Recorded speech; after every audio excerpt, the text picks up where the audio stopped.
have fun, enjoy the music, and enjoy your time at launch. This is not what we were made for. We were made for more. Welcome everyone to the 2020 Launch Music Conference and Festival. Today we are gathered with Jeremy Weiss, who is the launch director and also the head of the CI companies, and Lou Plyer, who is the co-founder of ReverbNation. So today we're going to be just talking about how to make the most of a music conference and festival in general, and also this year, given the circumstances that we're all finding ourselves in. So you guys want to just talk about briefly how you make the most of a conference? It'd be great. Go ahead, Lou. Yeah, I mean, You're smarter than me.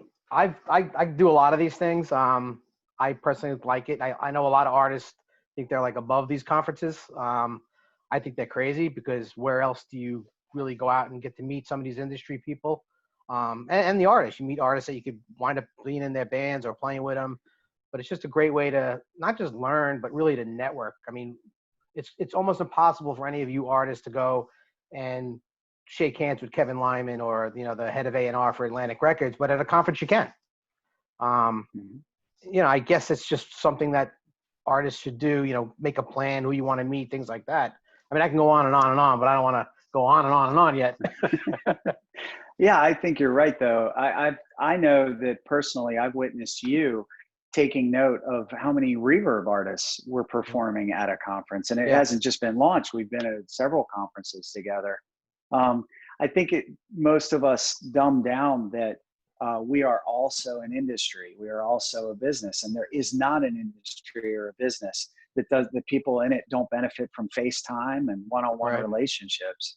I totally agree. And I know right now, yes, we're talking about FaceTime and shaking hands and all that good stuff, but it's coming around soon enough.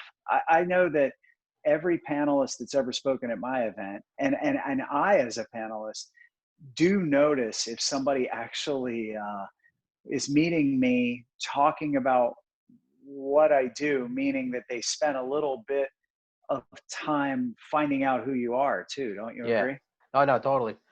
Yeah, I mean, that's if you go in there and you actually do some work, you're going to benefit more than somebody else. So if it's digital panels you're talking about, get ready to ask some questions in the comment section. If you want to talk to Jeremy about CI, what CI companies, not everybody might not know what it is. And then, or ReverbNation, same thing. And it's like, all right, now I got a chance to ask these people something, whether it's afterwards or on the comment section. Digital is a cool way to go too, man, because a lot of people are afraid to stand up, like, when it's a Q&A session, when it's live panels. A lot of people don't want to get up and ask a question, so they wait around to the end. Same thing with on the digital side. You got people who they're not comfortable. They got no problem screaming on stage, but they're not comfortable raising their hand and asking a question in front of all their colleagues and fellow artists and stuff. But online, it's a good way to do it without feeling embarrassed. Ask the dumbest question. It doesn't matter. Actually, wouldn't you agree, Lou, that to some extent, you take notice of the people who did ask a question, and you're more inclined to say hello to them or have a deeper conversation with them later? Yeah, definitely. And a lot of times the panelists will say, so what band are you in? And the person gets a chance to say, oh, I'm blah, blah, blah, playing 8 o'clock tonight. And the panelists wind up going down and checking out those bands. And I don't know, Carly, that would be any different digitally. If you're in the comments section or you reach out to somebody who just saw present at this year's launch digitally, and you say, hey, I really enjoyed your commentary on X. I'm actually performing tonight at 8 o'clock. I don't, that to me, that would have an effect. Those are the ones that I'm going to go check out. Yeah. Especially when you can just send the direct link to them. All you have to do is click it. That's a good point. I forgot about that, but you know a lot about that, don't you? How that works. Yeah. So I think that when you've been coming, Lou, for several years to launch, I think we argue about whether it's like 8 or 7 or 8 or something like that. I had you. I don't remember. I had you at 7. Well, we all lose a year or 3 in there too because we have a good time. But I mean, do you think much has changed? I'm not certain it has with respect to like how you approach anybody in the music industry and what's really like considered tasteful. I mean, we could talk about not punishing, folks and like Yeah. constantly making it about you. But I think some of our best relationships at conferences are built on like commonality outside the music industry as well. Yeah, it's a good point. It really is. It's, if there's a couple of hundred artists in a room, the panelists can only meet with so many of them. A lot of times at launch, it's like for launch and a couple of other ones that are not like South by Southwest where you can't meet everybody. So it's more intimate. I mean, we have these, those after hours parties. After everything's done, we're still meeting everybody at 2:00 in the morning. We are. And it's a cool meet. We'll remember those artists because we're literally hanging out with them. Sometimes not even talking about business at all. Aren't you like praying when you meet somebody really cool? Like, man, I really hope I like their band too. Oh yeah, all the time.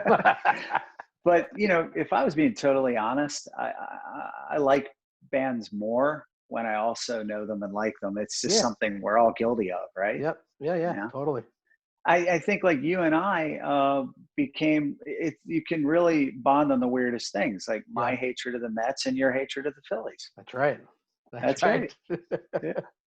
Now listen, Carly, I felt bad for Lou because one conference we both went to quite often was just happened to be during the era that the Phillies were really good. So every time we met at this conference, it was the playoffs. Yeah. and I was an obnoxious asshole the entire time. And we're still friends. I don't know how we are. You put up with me, man. I don't know. Yeah.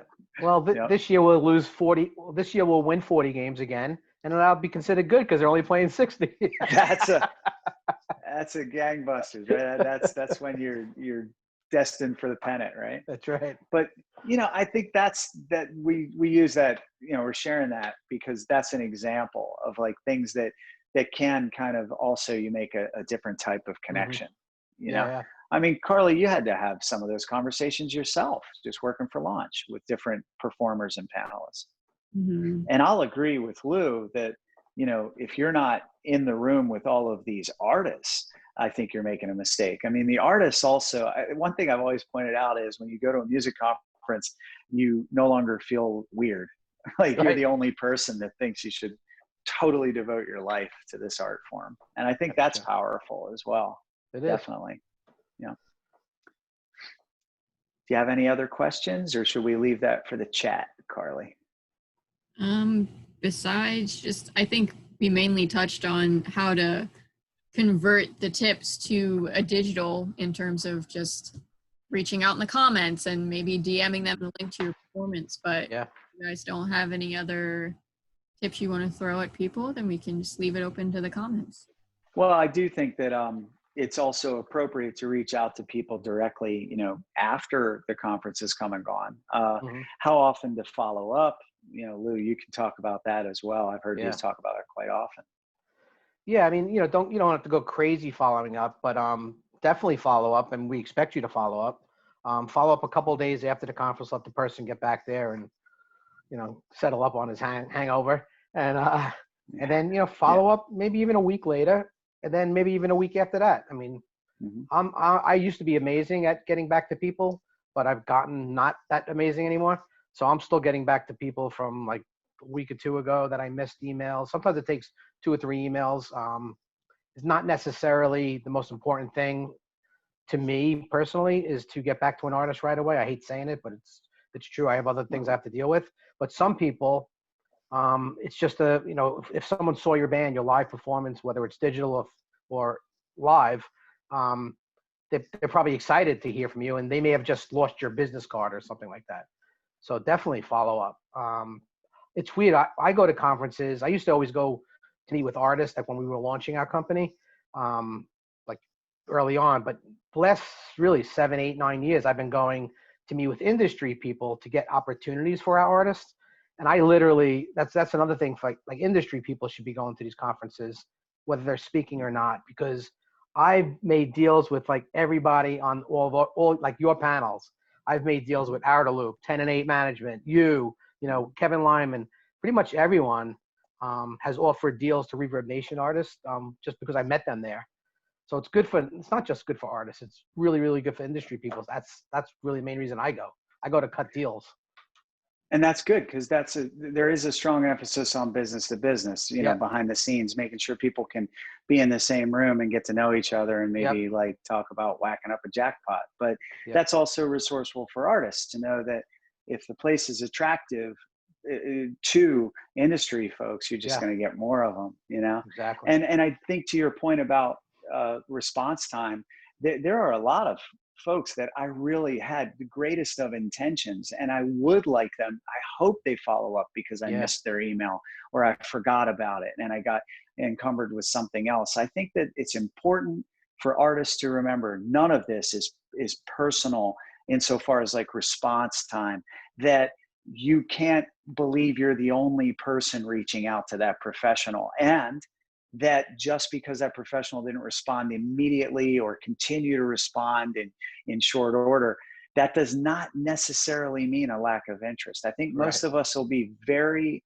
honest out of the gate so that we don't, appear to be stringing someone along, and we can't really be concerned. We can't be frivolous with our own time. So if someone really is responding favorably, but it's taking them a little while longer, that is not an insult. Definitely not. It's just indicative of the volume of work, I guess. It's true. So you got to go to these things. Like Lou said, you got to get in there. You got to hit it hard. You got to promote yourself and try to do it in a palatable way so it doesn't become, kind of tacky. But, and then you have to follow up thereafter. And look, let's be honest, Lou, what's the number one problem with musicians? I will say this because I love them. Follow up. Yep. Follow up. So, or even their first email. It's not even, hey, I heard you speak at launch or I met you at launch or something. It's check out my shit. Wait, what? Yeah. That's not going to work either. I mean, I probably will check it out, but I'm going to be like, what? Sounds familiar. Looks familiar. Wonder if I met this guy or girl. That's true. A couple context clues don't hurt either, folks. Not gonna lie. Nobody's self-important. We're just old and can't remember shit. So help us out. Right? Help us out. Yeah. Oh, really? I thought you were growing it out like me in COVID protest. I'll send you some of mine, man. Nobody likes it, so you can have plenty of mine. That'd be great. I shaved it New Year's Eve. I haven't decided not to grow it back. Yeah, I did. I support it, man. You look like a hard ass.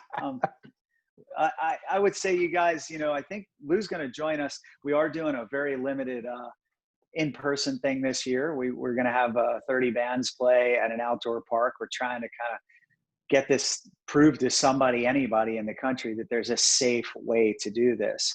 So what the hell? We'll leave you with that. If you do want to meet two people this year, Lou and I will be hanging out across the street in the Holiday Inn. So there you go. We'll easily be able to social distance. We could figure out how to put two people in that park. Yeah, I think we could park 7 tour buses right now there. Sorry to say. So thank you, Carly, for talking to us. Appreciate it. Thanks, Carly. Yeah. Thanks, Lou. Thanks. See you at Jeremy. launch. Be good. Take care. Yep. See you all at launch. Yep.